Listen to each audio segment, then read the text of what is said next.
ሰላም ጤና ይስጥልን እንደምንላችኋል ተመልካቾቻችን ከአባይ ቴሌቪዥን የሚተላለፍላችሁ የዕለተ ማክሰኞ መጋቢት 9 2017 ዜና ላፍታ የመረጃ ሰዓታችን ተጀምሯል። ሳልሳይ ወያነ ትግራይ ህወሓትና የጸጥታ ኃይሉ በሲቪሎች ላይ ግድያና ግርፋትን ጨምሮ የተለያዩ የሰብአዊ መብት ጥሰቶችን እያደረሱ ይገኛሉ ሲል መክሰሱን በአፋር ክልል የሚገኙ የባጃጅ አሽከርካሪዎች ቤንዚን ከማደያ ማግኘት ባለመቻላችን በጥቁር ገበያ በሊትር 300 ብር ለመግዛት ተገደናል ሲሉ ቅሬታ ማቅረባቸውን ጨምሮ ሌሎች መረጃዎችን ይዘንላችሁ ቀርበናል። ዜናዎቹን እየመራው ዳሩ ሰላም ተሾመ ከናንተ ጋር ቆይታ አደርጋለሁ። አብራችሁ ቆዩ። በቅድሚያም ሳልሳይ ወያነ ትግራይ ህወሓትና የጸጥታ ኃይሉ በሲቪሎች ላይ ግድያና ግርፋትን ጨምሮ የተለያዩ የሰብአዊ መብት ጥሰቶችን እያደረሱ ይገኛሉ ሲል ከሰሰ። አንድ ጊዜ እየጦዘ ሌላ ጊዜ እየረገበ ለወራት እየቀጠለ የነበረው የህወሓት የውስጥ ክፍፍል አሁን ላይ የከፋ ደረጃ ላይ መድረሱ የሚገለጽ ሲሆን በዚሁ ምክንያት ዜጎች የሚጎዱበት ሁኔታ መታየት መጀመሩም ይነሳል። ይህንን ተከትሎም በትግራይ ክልል የሚንቀሳቀሰው ሳልሳይ ወያነ ትግራይ ፓርቲ ህወሓትና ወታደራዊ ክንፉ በሲቪሎች ላይ በፖለቲካ አመለካከታቸው ሳቢያ ግድያና ግርፋትን ጨምሮ የተለያዩ የሰብአዊ መብት ጥሰቶችን እያደረሱ ይገኛሉ በማለት ባወጣው መግለጫ ክስ አቅርቧል። ፓርቲው በተጨማሪም የህወሓት አመራር በክልሉ ከሁለት ወር በፊት ጀምሮ ጥሎታል ያለውን ህገወጥ ወታደራዊ ህግ እንዲያነሳም ጠይቋል። ዓለም አቀፍ የሰብአዊ መብት ተሟጋች ድርጅቶች በሰብአዊ መብት ጥሰቶች ላይ ጥልቅና ገለልተኛ ምርመራ እንዲያደርጉና ለዓለም አቀፉ ህብረተሰብ እንዲያሳውቁ ፓርቲው ጥሪውን አቅርቧል። በክልሉ ተቋርጦ የነበረው ታጣቂዎችን ወደ ሰላማዊ ህይወት የመመለስ ስራ ዳግም ለማስቀጠል መግባባት መደረሱም ተገልጿል።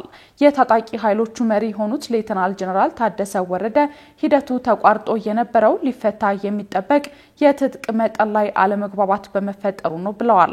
በወቅታዊ ጉዳዮች ዙሪያ ለመገናኛ ብዙሃን መግለጫ ሰጥተው የነበሩት የትግራይ ጊዜያዊ አስተዳደር ምክትል ፕሬዝዳንት ሌተናል ጀነራል ታደሰ ወረደ የቀድሞ ተዋጊዎች ወደ ሰላማዊ ህይወት ለመመለስ ከወራት በፊት ተጀምሮ የነበረው ስራ የተቋረጠው በተፈጠሩ አለመግባባቶች ነው ብለዋል። ዋናው የአለመግባባቱ መነሻም ደግሞ የፌደራል መንግስት ከተጠየቀው የሚፈታ የትጥቅ መጠን ጋር የተገናኘ መሆኑን ገልጸዋል። ይህ አለመግባባትን ለመፍታት ከኢትዮጵያ መከላከያ ጋር ውይይት ማድረጋቸውንና መግባባት ላይ መደረሱን ያነሱት አመራሩ አዲስ አበባ ተጉዘው ከመከላከያ ጋር ንግግር ማድረጋቸውንም አንስተዋል። አሁን እንቅስቃሴው ለጊዜው የቆመው ያለው ፖለቲካዊ ውጥረት እናርግብ በሚል ነው ሲሉ አስረድተዋል። በአፋር ክልል የሚገኙ የባጃጅ አሽከርካሪዎች ቤንዚን ከማደያ ማግኘት ባለመቻላችን በጥቁር ገበያ በሊትር 300 ብር ለመግዛት ተገደናል ሲሉ ቅሬታቸውን አቀረቡ።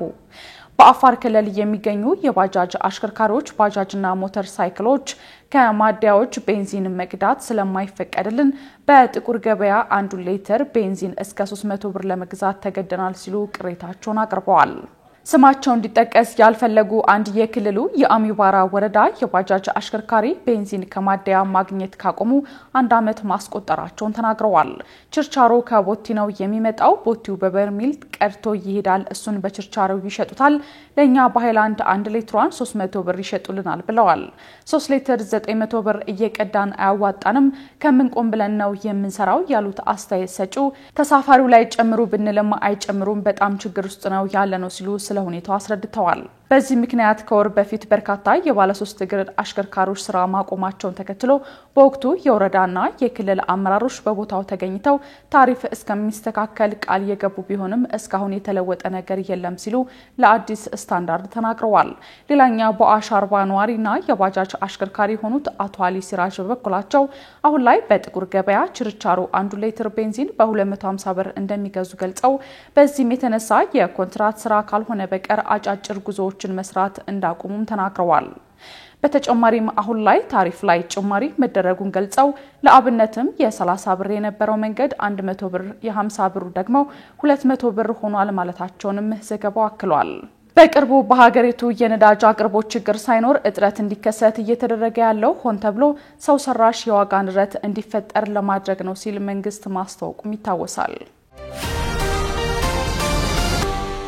በደቡብ ኢትዮጵያ ክልል 3 ወረዳዎች የእንስሳት ወረርሽኝ ተቀሰቀሰ።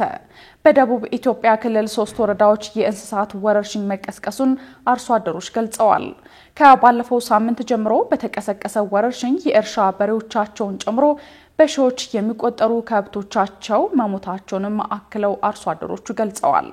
የእንስሳት በሽታው ካለፈው ሳምንት አጋማሽ ጀምሮ የተከሰተው በክልሉ ጋሞ ዞን ጋርዳ ማርታ፣ በደቡብ ኦሞ ዞን ማሊና በጎፋ ዞን ኡባ ደብረ ፀሐይ በተባለ ወረዳዎች ውስጥ ነው። ምንነቱ በውል አልታወቀም በተባለው በዚሁ በሽታ በእርሻ ስራ ላይ የነበሩ በሬዎቻቸው ጭምር እየሞቱባቸው እንደሚገኙ ለዶቼቬሌ ተናገሩ። አንድ የጋሞ ዞን ጋርዳ ማርታ ወረዳ አርሶ አደር በሽታው በጣም ከባድ ነው፣ አንዴ ከጀመረ በአፋቸውና በአፍንጫቸው የማያቋርጥ ፈሳሽ ይወጣል፣ በቆሙበት ወድቀው ነው እየሞቱ ያሉት ብለዋል። በወረዳዎቹ የእንስሳት ወረርሽኝ መከሰቱን ያረጋገጠው የደቡብ ኢትዮጵያ ክልል ግብርና ቢሮ በበኩሉ አሁን ላይ የበሽታውን ምንነት የመለየት ስራ በመከናወን ላይ እንደሚገኝም አስታውቋል። በዝናብ መግቢያና መውጫ ወቅቶች ላይ አፈር ወለድ የሆኑ በሽታዎች የመቀስቀስ ባህሪ እንዳላቸው የጠቀሱት የደቡብ ኢትዮጵያ ክልል ግብርና ቢሮ ምክትል ኃላፊ ዶክተር አዲሱ እዮብ አሁን የበሽታውን አይነት ለመለየት ጥረት እየተደረገ ይገኛል ብለዋል። አሁን ላይ በሽታው የተከሰተባቸው ወረዳዎች ወሰን የሚጋሩና እንስሳቱ ከአንድ ወንዝ የሚጠጡ በመሆናቸው በሽታውን በተመሳሳይ ወቅት መከሰቱን ምክትል ቢሮ ኃላፊው ጠቅሰዋል። የበሽታውን ምንነት ከመለየት ጎን ለጎን በቀጣይ ሊያደርስ የሚችለውን አደጋ ለመቀነስ እየተሰራ መሆኑን የገለጹት ኃላፊው በአሁኑ ወቅት የእንስሳት ሕክምና ባለሙያዎች ቡድን ወደ ስፍራው በማንቀሳቀስ በስፍራው ደርሰው የመከላከል ስራ ጀምረዋል ሲሉም አክለዋል። በዶናልድ ትራምፕ ትዕዛዝ ምክንያት የአሜሪካ ድምጽ ራዲዮ ስርጭት አቋረጠ። የዶናልድ ትራምፕ ትዕዛዝ ተከትሎ የአሜሪካ ድምጽ ሰራተኞች አስገዳጅ አስተዳደራዊ እረፍት እንዲወስዱ በመደረጋቸውና የኮንትራት ሰራተኞች ደግሞ ከስራ በመሰናበታቸው ሳቢያ ስርጭቱ መቋረጡ ተገልጿል። ይህ የሆነው አርብ ምሽት ዶናልድ ትራምፕ ፕሬዝዳንታዊ መመሪያን ከፈረሙ በኋላ ነው። የአሜሪካ ድምጽ የነጻ አውሮፓና የነጻ ኤዥያ ሬዲዮ ማርቲን እንዲሁም የመካከለኛ ምስራቅ ስርጭቶችን በስሩ ያቀፈው የአሜሪካ ዓለም አቀፍ መገናኛ ብዙሃን ኤጀንሲ የዚሁ ትዕዛዝ ዋና ሰለባ መሆናቸው ተገልጿል። ባሳለፍነው ቅዳሜ የአሜሪካ ድምጽ ሰራተኞች ሌላ የተለየ መመሪያ እስከሚወጣ ድረስ ደሞዛቸው እየተከፈላቸው እንደሚቆይ ገልጾ ማንኛውንም የተቋሙን ንብረቶች መጠቀም እንደማይችሉና ስልክና ኮምፒውተሮች የመሳሰሉ ንብረቶችን በአስቸኳይ እንዲያስረክቡ መልእክት እንደደረሳቸው ገልጸዋል። የኮንትራት ሰራተኞች ደግሞ በያዝነው መጋቢት ወር መጨረሻ ጀምሮ ከስራ መባረራቸውንና ወደ አሜሪካ ድምጽ ህንጻዎች መግባትም ሆነ ምንም አይነት አገልግሎት ማግኘት እንደማይችሉ በደብዳቤ ተገልጾላቸዋል። ከዚሁ ጋር ተያይዞ የጋዜጠኞችን ደህንነት ለማስጠበቅ የቆመው ሲፒጄ ዋና ስራ አስኪያጅ ጆዲ ጊንስበርግ በዶናልድ ትራምፕ አስተዳደር የተወሰደው እርምጃ የጋዜጠኞችን ህይወት አደጋ ላይ የጣለ ታሪካዊ በሆኑት ተቋማት ላይም አሉታዊ ጫና እየፈጠረ መሆኑን ገልጸው ተቋማቸው ከጋዜጠኞቹ ጋር ያለውን አጋርነትም አስታውቀዋል። አያይዘውም የአሜሪካ ተወካዮች ምክር ቤት ችግሩን ለመፍታት አስቸኳይ እርምጃ እንዲወስድም ጠይቀዋል። እስራኤል በጋዛ በፈጸመችው መጠነ ሰፊ የአየር ጥቃት ከ300 በላይ ሰዎች መገደላቸው ተገለጸ። እስራኤል በጋዛ ከ2 ወራት ወዲህ ከፍተኛውን የቦምብ ጥቃት ፈጽማ በጥቂቱ የ330 ሰዎች ህይወት ማለፉ ተነግሯል። የጋዛ ጤና ሚኒስቴር እንዳስታወቀው የእስራኤል ጦር በጋዛ ሰሜናዊና ደቡባዊ ክፍል ከ200 በላይ የአየር ጥቃቶችን ፈጽሟል። በጥቃቶቹ ህይወታቸው ካለፈው ውስጥ ከ50 በላይ ህፃናትና 28 ሴቶች እንደሚገኙበትም ገልጿል። የተፈናቀሉ ሰዎች የሚኖሩባቸው ድንኳኖችና ቤቶች ላይ ኢላማ ያደረጉት ጥቃቶች ሴቶች፣ ህፃናትና አዛውንቶችን ጨምሮ ከ250 በላይ ሰዎችን ማቁሰላቸውም ተጠቁሟል። የእስራኤል ጦርና የሀገር ውስጥ የደህንነት ተቋም ሽን ቤት በጋራ ባወጡት መግለጫ ጠቅላይ ሚኒስትር ቤንያሚን ኔታንያሁ በሰጡት ትዕዛዝ መሰረት በሐማስ ይዞታዎች ላይ መጠነ ሰፊ ጥቃት መክፈታቸውን ጠቁመዋል። ኔታንያሁ ሐማስ የተኩስ አቁም ስምምነቱን ለማራዘምና ታጋቾችን ለመልቀቅ ፈቃደኛ ባለመሆኑ የእስራኤል ጦር የአየር ጥቃት እንዲፈጽም አዘዋል። በቀጣይም የምድር ውጊያ ሊጀመር ይችላል ተብሏል።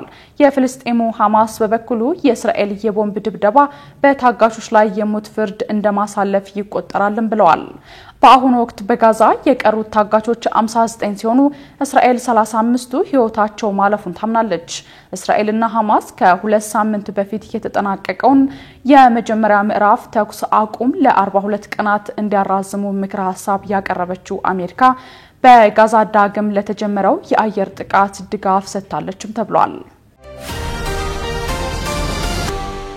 ከአባይ ቴሌቪዥን ስተላለፈላችሁ የነበረው የዛሬው መጋቢት 9 2017 የቀኑ የመረጃ ሰዓታችን ይህን ይመስል ነበር። አብራችሁን ስለነበራችሁ ከልብ ያመሰግነን። በያላችሁበት መልካም ጊዜ ይሁንላችሁ።